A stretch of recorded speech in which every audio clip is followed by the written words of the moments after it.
Good morning, good afternoon, good evening, wherever you are. Welcome again to another episode on Talk Architecture Podcast. And we are doing also simultaneously on YouTube. And this is a presentation that I did with the AIA International Symposium done recently on the topic of sensory-driven architecture. And the complete title is There is a Proposition, and the proposition is that I am giving the opinion that the use of principles and ideas in sensory-driven architecture will form inclusive and therapeutic spaces. So at first, we want to come into this point where we need to define how did I get this proposition is a long-standing, soul-searching, a lot of research that I had done ever since I started architecture, and especially when I was in academia. We have at one point the idea of therapeutic spaces. So I try to define this in terms of mental health. So a therapeutic relationship is a professional connection between a therapist and a client built on trust, mutual respect, empathy, and a shared goal of positive change. It provides a safe, non-judgmental space where clients can openly share their feelings and concerns, and therapists use their expertise to help clients overcome challenges and improve their well-being. This is an AI-generated quotation. So in that, you can see that therapeutic spaces have the word trust and secure and empathy and respect in it. So how do we depict in architecture this kind of space? So another definition I've taken from Satoshi Kosei in 2000, the principles are barrier-free to illustrate inclusive spaces, which are safety, usability, and accessibility. So this is kind of important that we set this idea of sensory-driven architecture needing to be doing this in order for you to have the inclusive and therapeutic space. So we first set the goal, and now we're going to aim for it. So that is what I'm trying to do here. When we got back to the proposition earlier, what are those principles in sensory-driven architecture? And I'm going to fast forward to the idea that behind this is the lens of disability. And disability, which is designing for people with disabilities, benefits everyone by improving overall usability and convenience, fostering innovation, expanding market reach, and creating a more inclusive and equitable society. So with that in mind, because I'm coming from being an activist for a long time, since 1998, this has colored my architecture perception. And of course, before 1998, I started architecture way back as a student, and I had the sense of loving historic buildings. Now that's what I did for my PhD. But going back into what this definition of disability is, we know from, for example, an example is the Australians illustrating a lot of types of disabilities. And we're more common with the physical disability and the sensory disability. And I will talk about that in due time. Yes, when we talk about disability nowadays, we talk about universal design. So in the 1994, the late Ron Mace led his team, which is often referred to the father of universal design, and came up with the universal design principles. So I'd like to talk about universal design principles, but I want to give an idea about why we need to integrate accessibility goals into architecture to ensure equitable access. So you could imagine a situation where a blind person, or you can do a blind simulation, and you're working at your desk in an office on the 36th floor of a high-rise building. What happens in an emergency situation and what will help you to escape out of the building? So accessibility goals and the barrier-free principles I mentioned to you just now, we can also look at the universal design principles. So for a blind person, there need to be a perceptible information for that blind person to find where the exit is, where the fire escape lobby is, and the stairs to exit the building as soon as possible. So that is one of the things that you need to do and to consider for universal design. Another thing is for a wheelchair user to be able to access. Perhaps that wheelchair user is going along in the corridor and there is a lovely garden, but could not get access to it. So therefore, there is no size and space for approach and use to access into the garden. Never mind equitable use or flexibility in use. There's just simply no access to the garden. So if that's an access, maybe it's difficult access, that they're unable to use it because it's too steep. So we like to look into, because I am from an architectural background, I would like to look into this idea of architecture sense and sensibilities. And we have some good examples, really.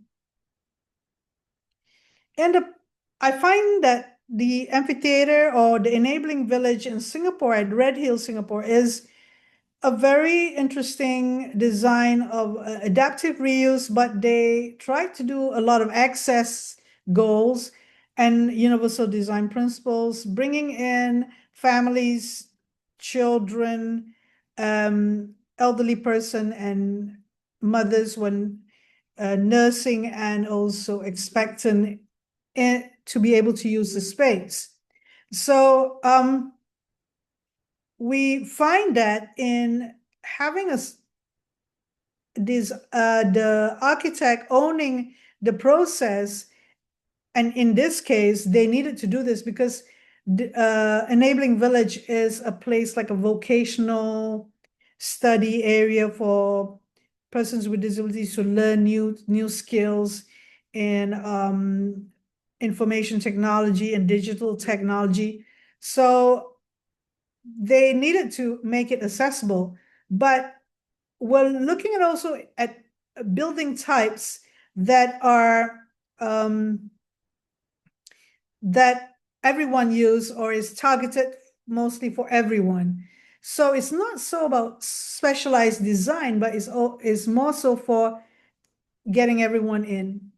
I just want to note the Robson Square Stramp compared to the amphitheater, which amphitheater has safety, usability, and accessibility, and other universal design principles, allowing people to feel good using it. But at Robson Square, we have the Stramp, which is quote unquote has safety issues and is horrendously dangerous. So this is the issue when there's a trend, and the embrace to take in universal design as part of your design practice approach will need to be much more sensitive to what is needed for persons with disabilities. So I'd like to go into when we visited Koshan Theater, New Wing in Hong Kong by Ronald Liu and partners, we find that as a wheelchair user, especially, I find that I could do anything, everything. I could be the actor. I have a dressing room that is accessible. I can go via the ramps. I can, if I'm an audience member, I can easily sit in with the rest, without having to be, in an awkward sitting area. And what I can't do is actually manage the lighting and the sound system because that's the only thing that is not accessible for a wheelchair user. But all in all, is almost there. 99% is spot on.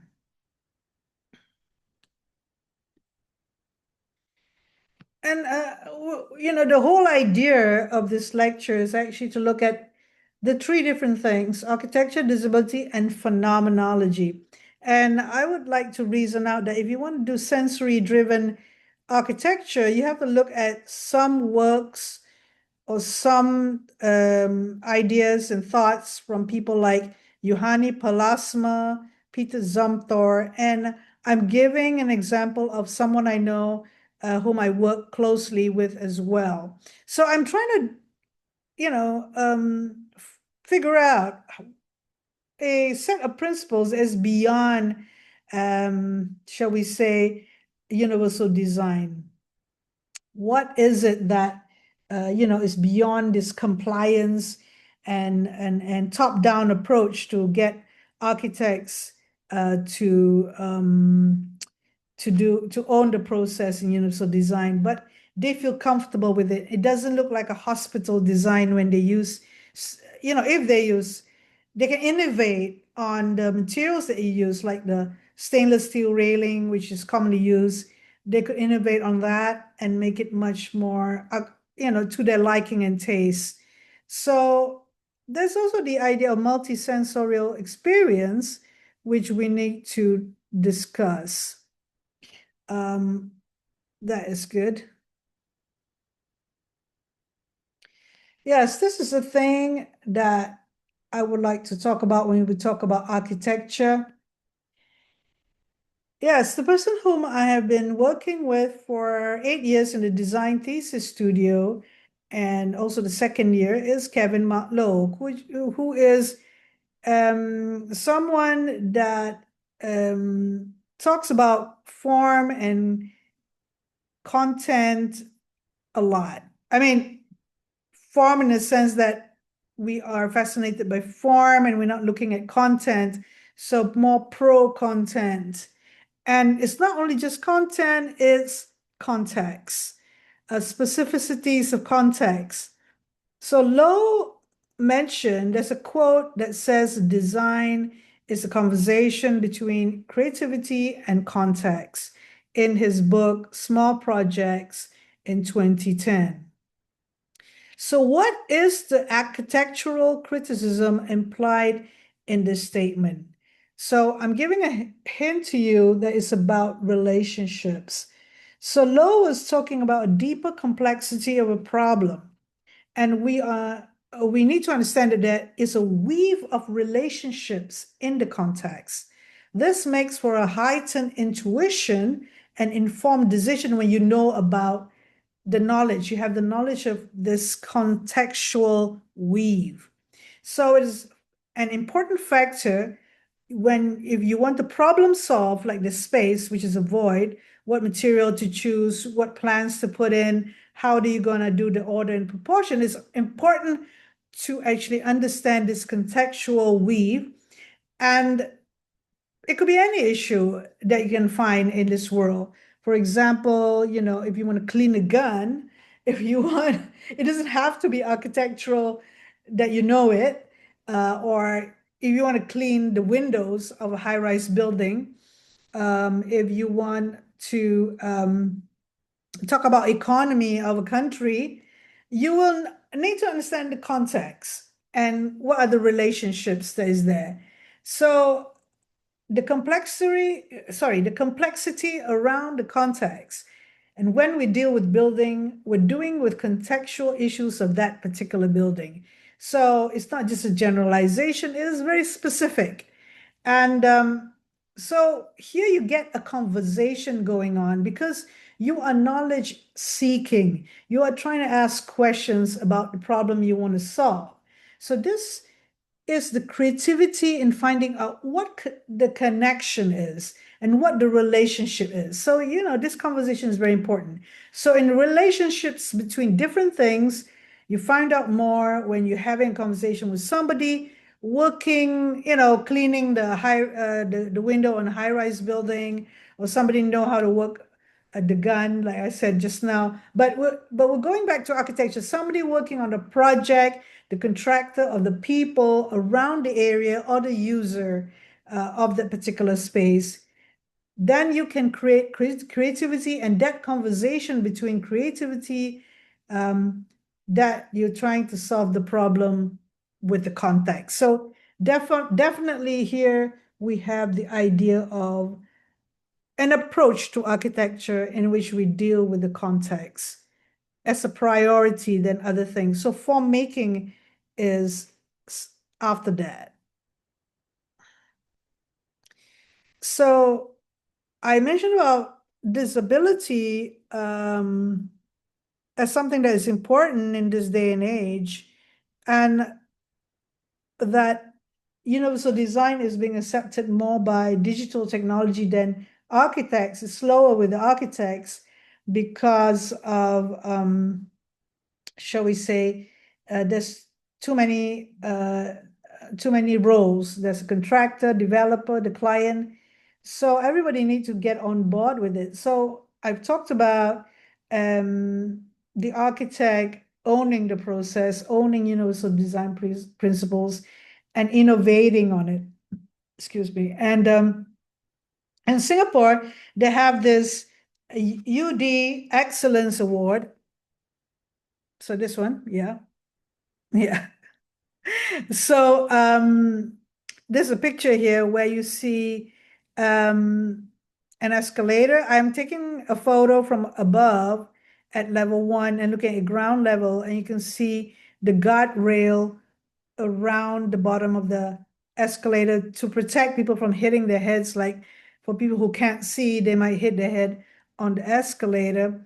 And then there's contrast where there's a line zigzagging, not zigzagging, sorry. There's a line that is taking you to the drop-off point and over here, and that is part of the pattern of the floor, which is lighter gray, and the rest is darker gray, which is color contrast for those who have vision impairment and have partial sighted. They can discern this line.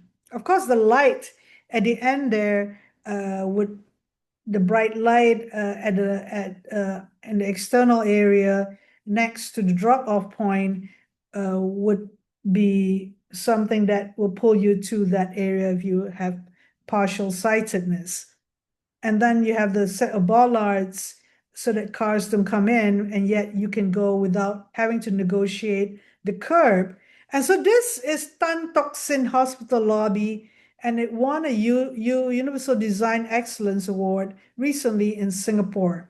So the architect tried to go beyond just, shall we say, accessibility compliance, and to touch on universal design. But this is a hospital, but the point is it feels less of a hospital when you go to this building, and that they have broke down some barriers in terms of designing a hospital.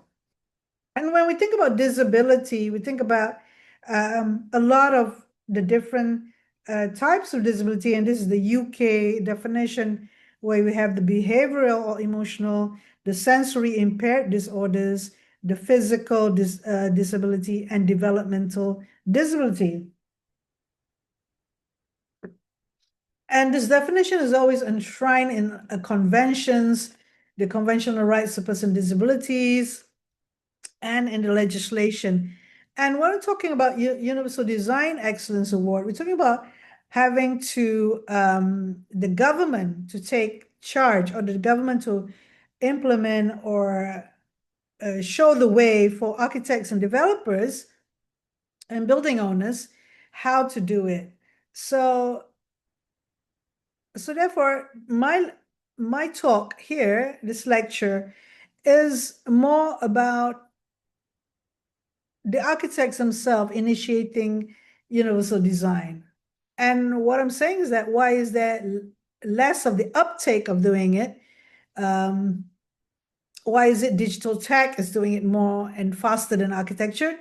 Is because perhaps architects feel that it is too much of a force, and naturally they want to explore or experiment with architecture. So I recommend that the sensory driven principles that we're going to listen to later. So when we talk about sensory driven, we look into in architectural theory, one of the theories or schools of thoughts is phenomenology. It's good that we talk about hospitals now that we come to this quote by Juhani Pallasmaa in 2016, the Bengal Architecture Symposium, where he mentioned doctors and architects have the same task, which is to improve the human condition. There you go. One is more of scientific, quantitative, looking at a problem from scientific knowledge and repairing that or giving the solution to the problem, where architects more qualitative, more to do with poetics, more to do with art. Yes, of course, science helped to solve the problem, but it's both to improve the human condition. So this is an interesting AI generated image on the right that was quoted in an article by The Guardian, in which we're asking questions about what's happening to the architectural practice, the profession, and architectural education. We observe that what is happening in architecture is form making without content or substantial thought to making spaces touch a human is becoming more apparent in speculative design in public and commercial buildings. So the Guardian article, Neil Leach, author of The Architecture in the Age of Artificial Intelligence, said, the problem with architects is that we almost entirely focus on images, but the most revolutionary change is in the less sexy area, the automation of the entire design package from developing initial options right through to construction. In terms of strategic thinking and real-time analysis, AI is already way beyond what human architects are capable of. This could be the final nail in the coffin of a struggling profession.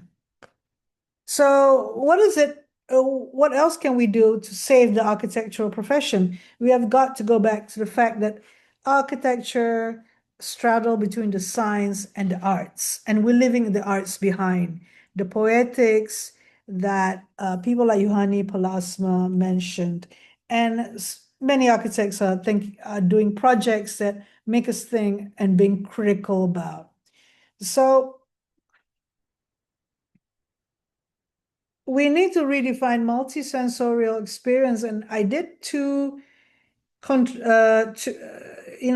show here in the two definitions. One is a multisensorial experience engages multiple human senses, sight, sound, smell, taste, and touch, simultaneously to create a more profound, immersive, and memorable interaction with a product, environment, or event. By combining different sensory inputs, it stimulates the brain more broadly, leading to richer learning, stronger emotional connections, and enhanced engagement. This is an AI-generated description. But the quote from Pallasmaa shows more to do with architecture. Because Pallasmaa, as an architect and a writer and someone who has a lot of videos on YouTube, because he talks a lot and in different places, you can have a listen to. So what he says here I'm comparing this to is that he says every significant experience of architecture is multisensory. Qualities of matter, space, and scale are measured by the eye, ear, nose, skin, tongue, skeleton, and muscle. That's so precise because we see the word matter as in materiality, space, and scale. So we know that we have spaces that are very profound. And I'd like to take you here to Louis Kahn's Salk Institute, La Jolla, California. There's a photo of the court, well, it's a forecourt, or well, it's not really a court yet, but it's this external space with a pool that that goes to right into infinity, towards the ocean. La Jolla is next to the ocean and the sky, and the buildings, the research center is on the right and the left, cascading with this whole idea of a vista. So let me talk about this particular space from my perspective. My most cherished childhood memories is this one. And from the mental health perspective, I would say that certain cherished memories could help you heal and could help you be in touch with yourself if you're kind of lost. And this particular one, it was in 1973. And I was 11 years old, and my father took us to the Salk Institute. I had polio at the age of 3. And could it be the reason why my father took me there? I was in that space and I felt a sense of profoundness and immense joy. I did not know that I was to study and train to be an architect. Kahn is one of my favorite architects, but that was the only building of his that I visited. So this is a memory of a place, a feelings of a particular place. Like I said, mental health and well-being is helpful to be able to replicate feelings and emotions that you had in the past and feel it in the present. Celebrating the void and not just the form in this building. So the multisensorial experience that is captured, the feeling is uplifting and the sense of vision is enlarged and expanded, and I could see the sense of scale to be eternity or infinite, of course. Auditory senses of the trickling of the water and the sense of the smell of the sea.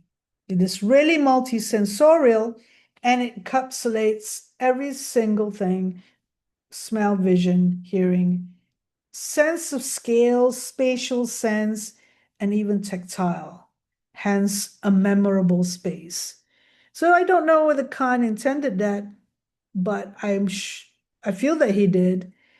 And it is a special space where it is a research center. It's a mundane research center. It's not like intentional in a way. He didn't have to do it this way. So we see that, we respect that. I will finish here before I go to sensory architecture. This is part 1 of the discussion, the talk that I did, and I hope that you had an enjoyable time listening to this talk, simultaneously done on YouTube and also as a podcast in audio. Thank you very much for listening to part 1. We will continue part 2 soon.